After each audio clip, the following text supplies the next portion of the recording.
Hay una corriente metodológicamente muy afincada en las últimas décadas, digamos, en los últimos tiempos, que tiene que ver con la historiografía de las ideas. Y que cuando se hace esta pregunta, es una pregunta que suele hacerse no solo en relación con Argentina, sino también en relación con América Latina en su conjunto, digamos. Más bien lo que responde es con una evidencia que tendría que ver con la idea de que en América Latina y en Argentina en particular no hay producción original de pensamiento.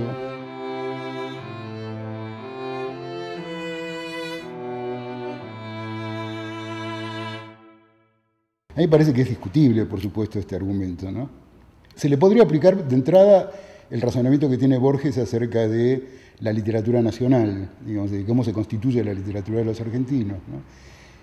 Y uno podría decir que el pensamiento de los argentinos se constituiría del mismo modo, es decir, para Borges no es un problema, sino que es todo lo contrario, digamos, es una virtud o un beneficio el hecho de que la literatura argentina pueda fundarse, digamos, en todas las tradiciones literarias, universales, etcétera, traducirlas de algún modo, traerlas a la lengua propia, digamos, y constituirla en ese sentido como una literatura, digamos.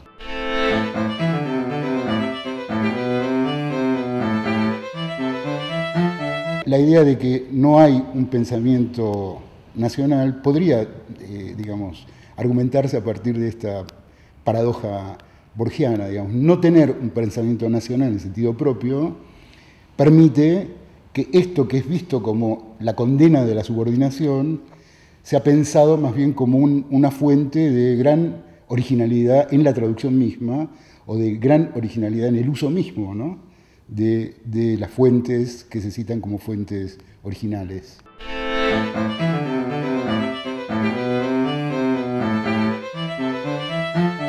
Habitualmente esta tradición lo que hace es poner el espíritu del lado europeo, la materia del lado latinoamericano, ¿no? O sea, que Latinoamérica estaría más bien del lado de los cuerpos, por así decir, y Europa del lado del refinamiento espiritual, y por lo tanto, digamos, le caben todas las producciones del refinamiento espiritual, entre las cuales habitualmente, digamos, para la academia y sobre todo para las tradiciones occidentales, la filosofía sería como la piedra de toque, digamos. Precisamente la idea de traducir o la idea de generar una versión propia, mixta, de mezclas, digamos, tendría que ver con la construcción de ese cuerpo latinoamericano, ¿no?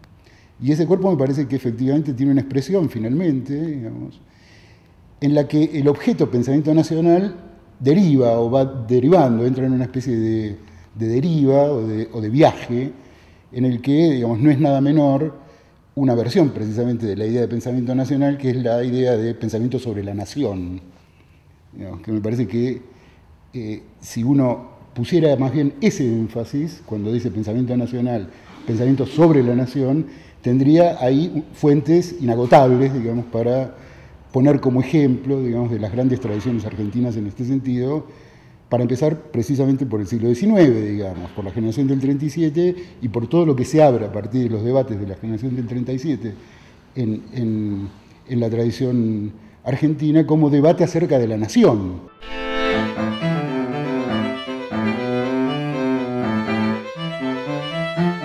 Entonces yo creo que sí hay un pensamiento nacional, digamos, en América Latina y en particular en la Argentina, habría que recorrerlo. No es tampoco tan difícil, digamos, me parece. Y además hay la producción de, digamos, que últimamente me parece que ha tenido como alguna valoración particular, la producción de algunos ensayistas argentinos que proceden de los estudios filosóficos en el sentido estricto, en el sentido propio. León Rosichner, por ejemplo, sería uno de ellos, digamos. Hay una valoración más reciente, digamos, de esas fuentes, Astrada, Rosichner, etcétera, digamos, que me parece que hablan efectivamente de ciertas tradiciones propiamente locales en la construcción de, digamos así, un ensayo filosófico, digamos.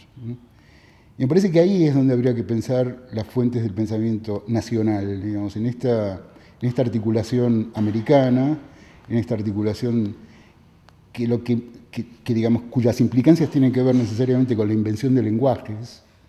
Me parece que es ahí donde está la invención propia en América Latina.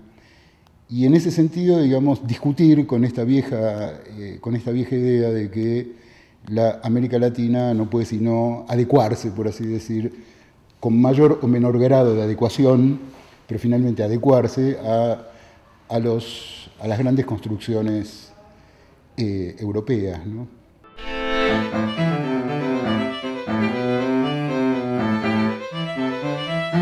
Yo creo que lo que esta época, digamos, permite recoger o seguir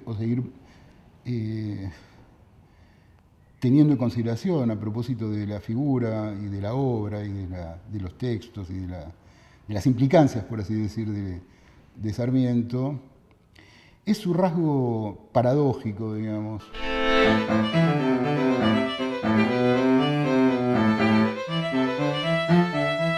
Uno podría decir que en Sarmiento hay, digamos, grandes paradojas, ¿no? Grandes construcciones paradojales, ¿no?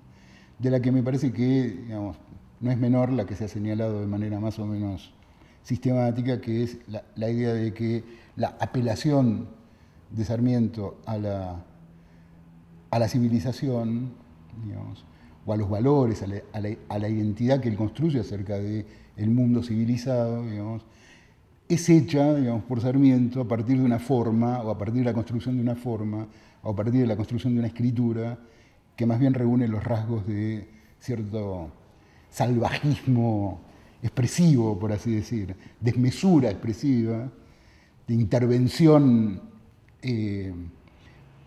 diría, para retomar los términos, de intervención bárbara, digamos, o de invasión bárbara sobre los géneros, sobre la letra, ¿no? Digamos, habría que decir ahí, habría que señalar ahí, digamos, por ejemplo, los motivos de la ortografía sarmientina, digamos, ¿no?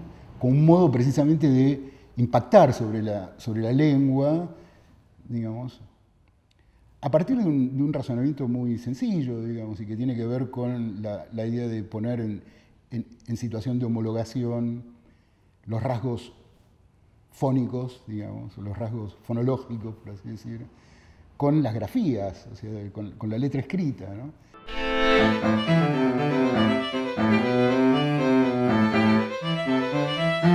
En la forma misma de la prosa de Sarmiento me parece que también se registran, digamos, intensidades de ese valor, digamos, en donde el programa ideológico de Sarmiento, digamos, aquello que Sarmiento enuncia como las virtudes de la civilización, están dichos o están escritos sobre el cuerpo de una lengua que más bien se manifiesta en el sentido de aquello que él mismo define como lo bárbaro, digamos, ¿no? Como lo salvaje, como de una violencia, diríamos, sobre la letra o sobre la prosa o sobre la sintaxis, que hace muy evidente que la construcción de Sarmiento de Civilización y Barbarie es una construcción totalmente paradojal, ¿no?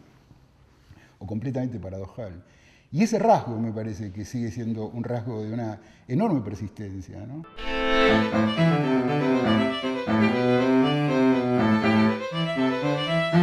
Sarmiento toma su foco conceptual, civilización y barbarie, lo toma claramente de la tradición europea. Es que en realidad el solo enunciado civilización y barbarie es un enunciado ya en sí europeo, ¿no?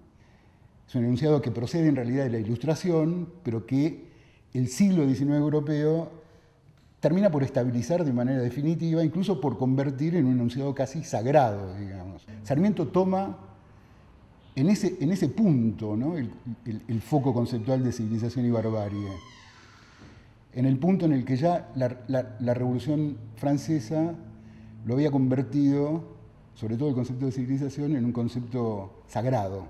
Pero, digamos, Sarmiento en cierto modo, con esta operación paradójica, o con estas operaciones en las que pone en juego, digamos, la propia imposibilidad de saltarse, digamos, o de saltar definitivamente esa condición última del cuerpo, de lo salvaje, de la intervención sobre la letra, de la violencia sobre la prosa, me parece que pone de manifiesto una cierta salida, diríamos, ¿no?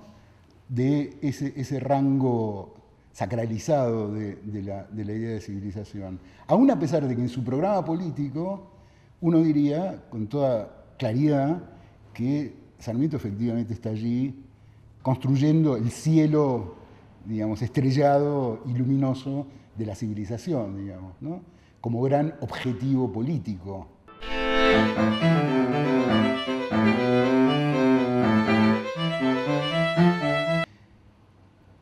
El otro punto evidente de la cuestión es que Sarmiento, digamos, hace de Civilización y Barbarie una circunstancia política de primerísimo orden, digamos, porque tiene que ver con su programa político de intervención, digamos, política en la vida nacional, en su batalla, por así decir, política contra el rosismo, ¿no? Es evidente.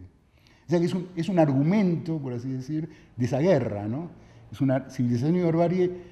No es solamente, digamos, esa especie de gran construcción ideal del iluminismo, ¿no? Sino que está instrumentalizada, por así decir, ¿no? Está puesta al servicio de una batalla política, digamos, que es una batalla de primerísimo orden en el siglo XIX en Argentina, ¿no? Entonces, creo que habría que pensarlo ahí, digamos, habría que pensar ahí en ese nudo paradójico acerca del cual un ideal, cualquiera sea, no puede terminar de constituirse porque siempre está su reverso, su resto, digamos, en acción, moviéndose, ¿no? Interpelando al otro. Me parece que es donde uno podría pensar la persistencia de Sarmiento, ¿no? Digamos, en ese rasgo que finalmente acerca ese concepto, digamos, de civilización y barbarie a la vida misma, ¿no? a la vida histórica, ¿no? A la vida compleja, contradictoria, abismal, ¿no? O sea, agónica en el sentido de la lucha, ¿no? Y me parece que esa es la persistencia y la prolongación de Sarmiento, digamos, como efecto, ¿no? Como efecto político, como efecto literario, como efecto de construcción del lenguaje, etc.